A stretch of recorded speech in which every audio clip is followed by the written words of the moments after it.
Imagine a situation where you have this list of value of x and you want to compute the function f of x is equal to x squared plus 2. So in that case, we can create another variable called y that will store all the values of f of x is equal to x squared plus 2. So we are going to create an empty list. Then we can use a for loop to compute x squared plus 2 for each value in this list. So we are going to say for I in x, so for each element, that is the meaning of I in x, this is the list that we are considering. So we can say lower f is equal to I square plus 2.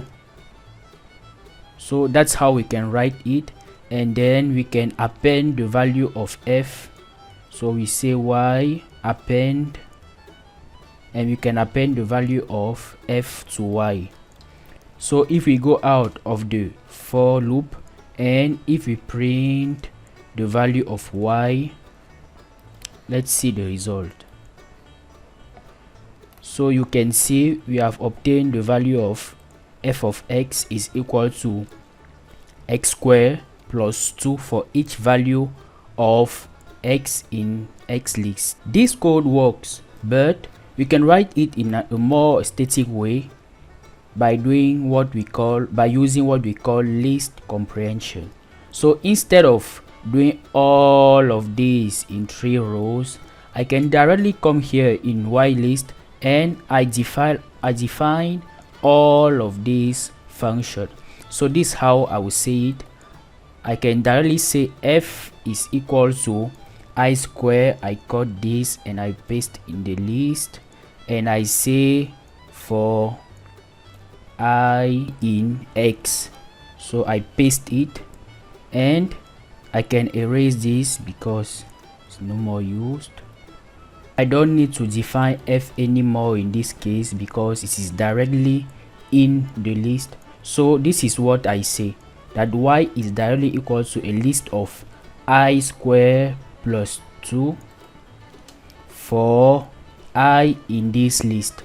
So if I run the code and I print the value of y again, you see I get the same result, but the same result with 1 line, but in the previous case it was 3 lines.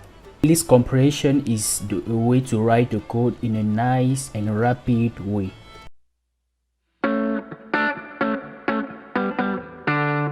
Now consider the case where I have this list x and y, and I want to build all the possible combinations of different couples of x and y.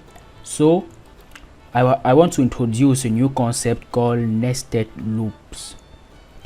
I want my program to come here in x and take the first value, which is 20, and build all the possible combination with the first value in y, the second value in y, and so on until the end.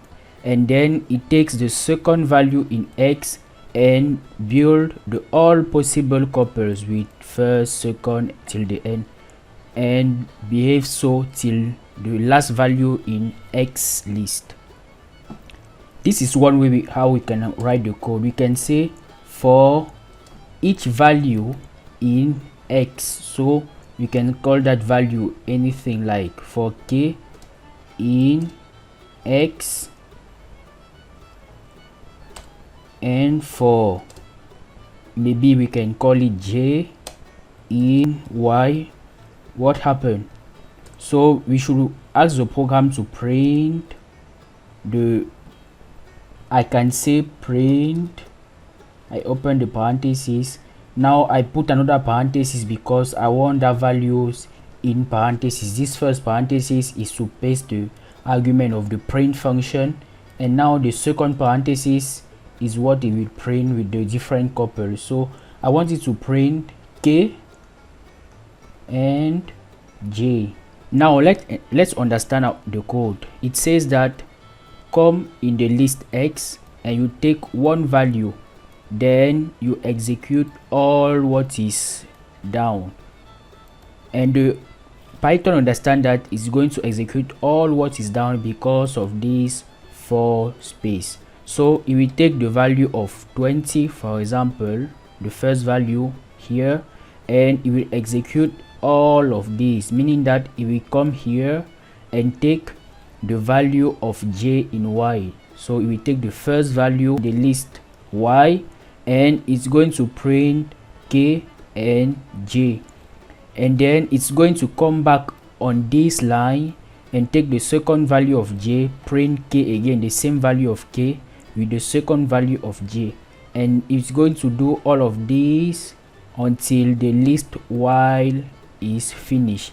Then it will come back here and take the second element in the x list and do the same with all the y list, and then take the third. Now if we run the code and we look at the result, we draw it and we go up, you see these are all the possible values, couples that we can have. So you see it has taken the first value of x and has built all the possible couples with the values of y, then has taken the second value, and so on.